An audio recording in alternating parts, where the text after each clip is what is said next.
Alright, what up YouTube? Welcome back to another all day hip hop video where we don't listen to no trap, no whack raps, just straight hip hop.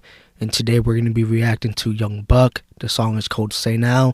And if you don't know who Buck is, basically was an artist out of Nashville, Tennessee, signed to G-Unit Records back in 2003, I believe.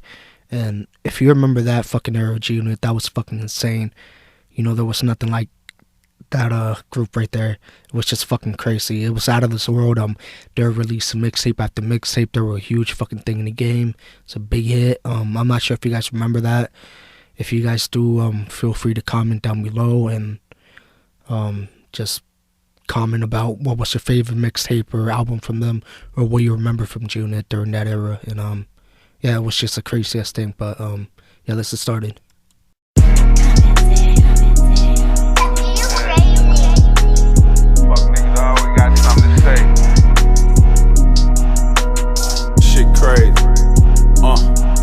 Paranoid of the fame, they gon' love me to death.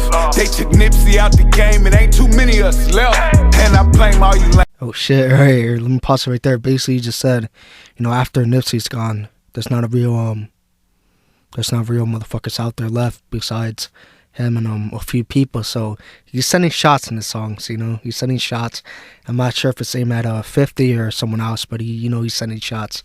And yeah, and I do agree with that. You know, there's not a lot of real ass like artists out right now. You know, it's just crazy. I don't want to get into that, but like, comment down below what you guys think. If there's how you think the state of hip hop is right now. You think it's like before, where there was a lot of real artists out there? They're just all fucking fake right now. Let's get back to the song. Y'all in this shit for yourself. You formed a circle full of fuck niggas, put us on the shelf. Okay, Siri, I need you to pull up me that new Amiri. Big you, I need you to pop any enemy that get near me, cause I'm really rolling. There's no one can control them. Still hopping on bikes at night with PGs out patrolling. Say I'm too old for this shit, I say you too young for me, bitch. Only thing I got this old is a bankroll, suck a dick. I'm 10 inches off the ground, gotta make sure my truck will fit, or I'm gon' double back around and park my shit in the bricks. What they gon' say now?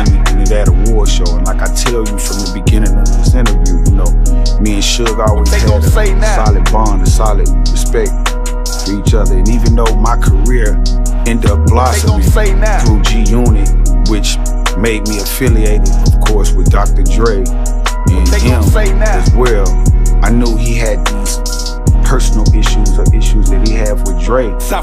Alright, so let me stop right there. Basically, if you don't know what he's talking about, that little hook of the song, I'm not sure if that's the whole song, but basically it's just an interview that he did with Vlad TV, I believe, where he talks about the incident that happened in the 2003 Vibe Awards, I believe, where he ended up stabbing someone for Dre, and he allegedly, you know, he ended up stabbing someone up for Dre, and it was just a crazy ass thing that happened. And basically, yeah, I don't know if you guys remember that little fucking era, but it was just fucking insane that what like happened in the Vibe Awards. Anyways, excuse me, he ends up talking about you know, that although he was signed with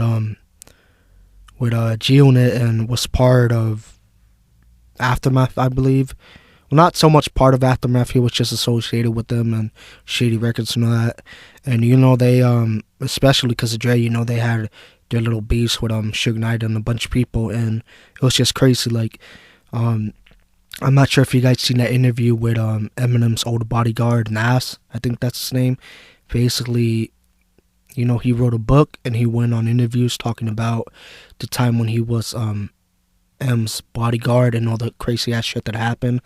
And he talks about like Suge running up on them 2 times. One was in the I'm not sure if it was the Vibe Awards or whatever awards, but basically you know, they had to put Eminem, 50 Cent and all of them in the middle, and everyone around them were the people that they had beef with, you know, Murder Inc., Benzino, and of course Suge Knight. And Suge Knight, I don't know, for some reason Suge Knight tried to press up on him, and that didn't end up good as well.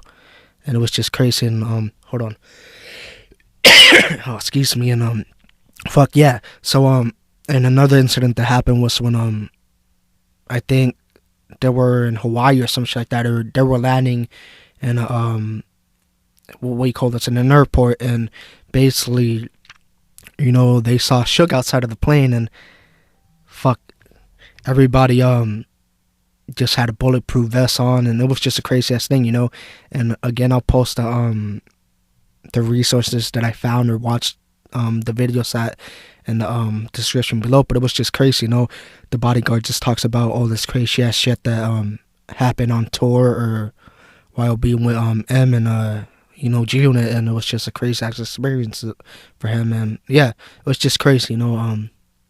What else did he talk about? It was just crazy ass things, and he talks about all the beefs and, you know, how it all went down and shit like that. So it's just crazy. But anyways, yeah, Buck is just saying that although he was associated with you know, G-Unit Records, Shady, and Dr. Dre, and all the people he had beef with, you know, he was actually good with them, especially Suge Knight. You know, I think in the interview that he ended up singing Suge Knight, he shook him up, told him what's up, and they were actually good, you know. But yeah, the whole Vibe Awards, it was just all over the place. But yeah, let's get back to the song. He done got home, and we still hollering free me. Free my Uncle Speedy, he on FaceTime now as I speak. My nigga Pig, they gone, somewhere resting in peace. I kept one foot in this rap shit, the other one in the street. Talk to J-Bo on the phone, cause you know I'm a beast. Niggas try to play with me, but you know that shit deceit. Like they can have their way with me, like that Black Phantom is least. Bitch, I've been up under a rock trying to stay away from police. Let's say I broke like you little niggas, let's go make it increase. I got a brick and I'ma break it, then come give you a piece. Just got some Perkies from my auntie and some lean from my niece. On the freeway with my fiance on my way to the beach. What they gon' back say in the now? days, man, this was like a landing spot for some of the greatest artists that I've seen What they today. gon' say now? Tupac used to run through here. Eazy-E used to run through here back in his day. Bone What they gon' say now? you know, all of the hot boys. This was almost like a second home for them What back they in gon' those say days. now? You know, so I kind of come from the environment where What they gon' say now? Right, let me stop it right there. So I'm guessing the whole song, like the whole hook for the song, is just a Vlad interview, I'm guessing. But on the second hook, he's basically talking about, you know, that gangster rap basically influenced Nashville. That's where he's from, and you know, the gangster rap basically just influenced Nashville, like Pac, Eazy-E, and Bone Thugs, and they used to run up there, you know. And for me, in my opinion, I believe that you know, like gangster rap and hip hop has had a huge impact all over the world, and you know, it influenced a lot of places to have hoods or ghettos and stuff like that, and even places that you don't even think could have ghettos or you know, or that hip hop could influence. It's just a weird thing, but you know, hip hop is fucking a very powerful thing, and yeah, it's just crazy, you know. But yeah, and part of the reason he said that like I don't know, DJ Vlad, he's just a weirdo. Like, I remember he had an interview with Sad Boy Loco, which is a Mexican artist. And he's a Mexican artist, and basically was saying that Santa Barbara, because that's where Sad Boy is from. He was basically saying, you know, when you think of Santa Barbara, you don't think about gangs or violence, you know. You automatically think that it's a peaceful white neighborhood place, you know, and you don't think about the violence or nothing. Like, but like Sad Boy Loco corrected him. He's like, you know, it's not when you take that wrong turn, you know. And he was saying that basically every place in the world has its own ghetto or a bad place, you know. And I do agree with that every place in the world has its bad place, you know, or a ghetto. And if you're not from that place, you shouldn't speak on that, or if you haven't been to that place, you know. Excuse me. But yeah, you shouldn't be able to speak on places that you're not aware of or you haven't been to. It's just like, for me, I just find that disrespectful as shit, and I think that's a part of what Buck was saying, basically, that gangster rap influenced a lot all over the world, especially Nashville. And when people think about Nashville, they think about just white people, and like, they don't think about like hoods and shit like that. When you go to Nashville, like, they don't think it's hard, but that's the reason I said about that interview with Sad Boy Loco and DJ Vlad. You shouldn't speak on a place that you're not sure of or you haven't been there. Every place has its own ghetto. Every place is bad. And if you're not from there, you don't know what the fuck goes on there. So basically, I think that's what Buck was trying to say. Because I'm not sure if they were talking about that in the interview as well. That DJ Vlad was like, when you think of Nashville or some shit like that, you don't think of ghettos or nothing like that. But of course, it's because of hip hop music. They influence all over the world. And yeah, it was just crazy. But yeah, let's get back to the video.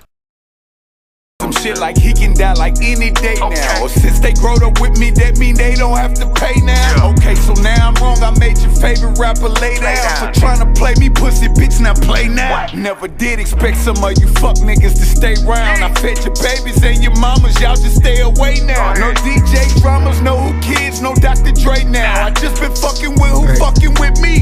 Hey now, never. Actually, that's tough.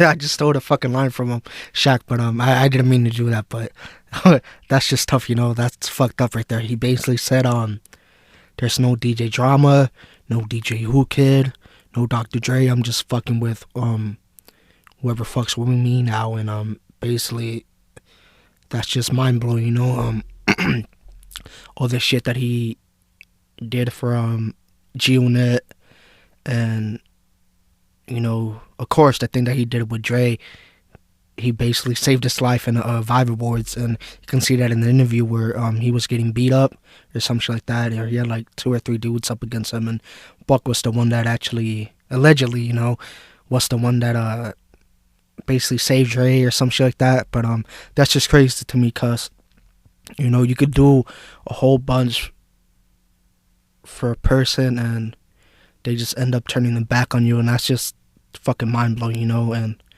but that's just how the world is, that's how it works, that's how people are, it's just crazy. He ended up doing a lot of shit for G-Unit, and all the time G-Unit had beefs, even if Buck didn't have beef with those people G-Unit or Shady Records were beefing with, he was a real ass dude, and he was always there on the front line with G-Unit, and he didn't have to do that, but and he always had like a brother type of relationship with like 50.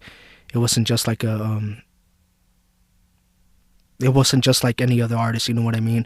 If you look to other interviews and shit like that, Buck had a lot of respect for 50, and that's just crazy, for him to end up all alone now and not with not support from all these big name producers, like he said, like Dre, DJ Who Kid, and DJ Drama. That's just insane. But yeah, that's crazy, even though after all he did for them. But in my opinion, basically, he doesn't need those big name producers, to make a hit or whatnot.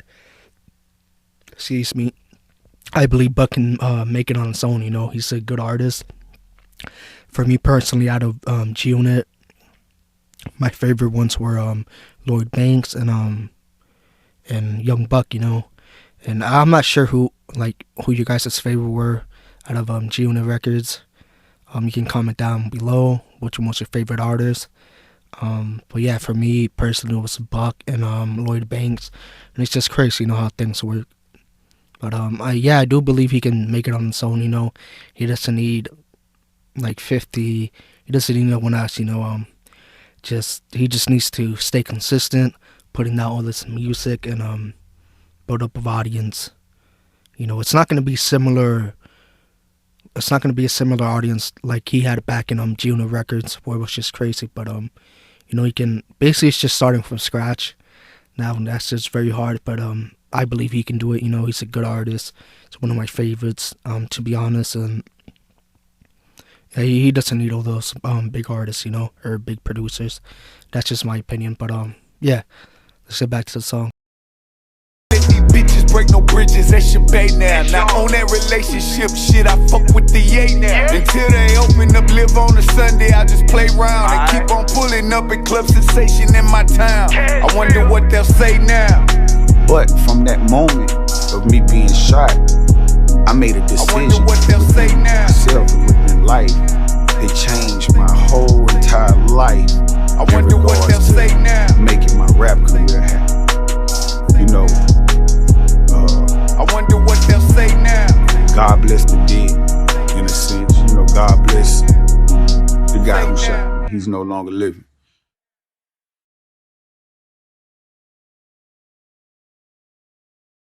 Alright, so yeah, he released an album called The Vaccine on the 19th. That's like 5 or 6 days ago. And yeah, I want to be reacting to that. And he also released a new song, forgot what it was called, I Feel Good, I think it's called. And that was a few days ago, or the video to that. And I'll be reacting to that. But there's a thing I wanted to touch up on before I end the video. I think there was a line in the second and third verse, somewhere in between of that, where he said, you know, I got one foot in the game and in a rap game and another foot in the streets. And basically, in my opinion, I mean no disrespect to no one, you know, but in my opinion, that shit doesn't mix well, you know. You know, you got a lot of artists that they don't know how to separate the streets from rapping, you know. Some of them may be in a position where, you know, they can live comfortably off of the raps, or the rap music is paying off, and you know they're making hit after hit, and they don't know how to separate the streets from rap, you know, and they end up like doing some stupid ass shit, or getting caught up in a charge and going to jail and like ruining everything, you know. And again, you see that a lot with all these artists, you know, especially the new generation, you know, like Kodak, YNW Melly, 6ix9ine, and Bobby Smurda. Although I think he's getting bleached today, I'm not sure, but yeah, you see that again with all these artists, and it's just crazy to me, you know. Like for me personally, if I was in a position where I was making money off my raps, and I was in a position to you know, live comfortably, and you know, I was getting passive income and shit like that, no doubt on my mind, I would just stick to rap and put all the bullshit aside, you know, like all the street shit. I'll just put that shit aside, you know, because in my experience, you know, the streets don't care about you, your homies don't care about you. It's just crazy. You're either gonna end up in a box or in a fucking hospital, and or in jail, you know. And you know, I've seen a lot of people where they have gone to jail, you know, and in my experience, you know, I mean, you're gonna have your homies and shit like that, or you know, people you care about the first few days, or even weeks, or a month. But after, when that first year hits and it starts going years after years after years, you're basically not gonna have no one there, you know, except probably like your mom or your dad, you know, especially your mom, you know what I mean. And that's just crazy, because at the end, you're gonna end up all alone, you know. Your homies are not gonna be there. Like the way this shit is set up is just fucking mind blowing, you know. Like even your own homies snitch on you, or do you dirty at the end of the day. And but it's just crazy, you know. There are some people that they don't want to change, and they always have that street mentality, or you know, or are in love with the streets, and that's just crazy to me. But you know, that's just my opinion, and I mean no disrespect whatsoever. But yeah, like if it was my option, or my you know, I would pick the music over like streets or anything, basically. And I don't know what you guys would do. Comment down below if you were making money off of raps, and would you leave the streets behind or some shit like that. I know it's not the case with a lot of artists, you know. A lot of artists, you know, you can see that they're popping, but they're not making music off of this shit, or they're not earning a lot of money off of their albums and shit like that, you know. And I know that do happens, but it's just crazy. And yeah, it's another thing I wanted to say, but I also forgot. The fuck was it? Yes, I don't know. It's just crazy ass topic to me, and we can get into that in another video. It's just insane. But basically, yeah, that's the end of the video. Don't forget, I do have merch out. It's called PMH brand, and I'll post a link in the description box below so you guys can check out my merch. Don't forget to subscribe, like, comment, and share. And yeah, see you guys in the next one.